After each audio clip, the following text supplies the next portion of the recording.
In the world we live in, we often find ourselves sorting out and negotiating and attempting to make sense of information we receive, especially when it relates to our health and healthcare. You may wonder if taking this medication makes sense for you, or if you should agree to undergo this procedure or surgery your doctor is recommending for you. Here are 3 steps to take when making healthcare decisions for yourself.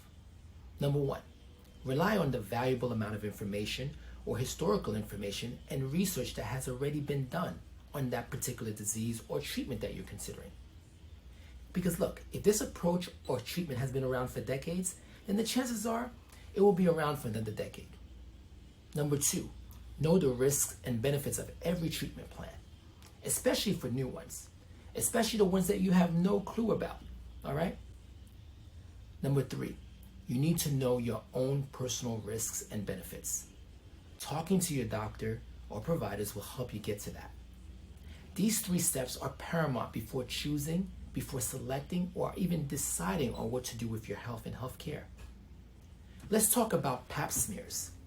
Ladies, this process of screening for cervical cancer can save your life. The natural history of cervical cancer is that it starts with pre-malignant cells on the cervix that don't typically cause symptoms, and it leads to advanced cervical cancer, which makes it really the 3rd leading death around the world. I mean, the 3rd leading death. Basically, the risk is very high for women. We also know that the sexually transmitted infection called HPV, or human papillomavirus, is linked to this cancer. So this is why we recommend screening early. Thanks to that Greek scientist, Georgios Papanikolaou, I hope I pronounced his last name well, but he invented the Pap smear test back in 1920. That's right, more than 100 years ago. This preventative test has saved countless of lives since then, and because of its success, it will most likely be around for another 100 years. The history for this test is rich and overwhelmingly convincing for me to know the benefits.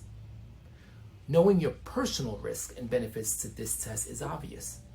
In the past 100 years, we learned that this test should be done at least every 2 years, right? Starting at the age of 21 or when you start having intercourse, whichever one comes first. Once you are between the ages of 30 to 65, for instance, when you do the Pap test, make sure you also check an HPV. This way, the test can be done every 3 years. Make sure to talk to your physicians or providers when is appropriate to start screening and how often. There you have it. The history of Pap smear tests for cervical cancer is overwhelmingly convincing, and although it's very uncomfortable to get it done, it will save your life. You also now know the risks and benefits thanks to the many years of data collected and the lives saved.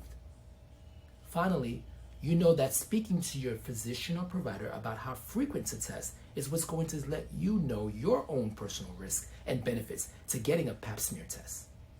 Anyhow, I'm Dr. Coupet. I'm the People's Doctor. Thanks for listening.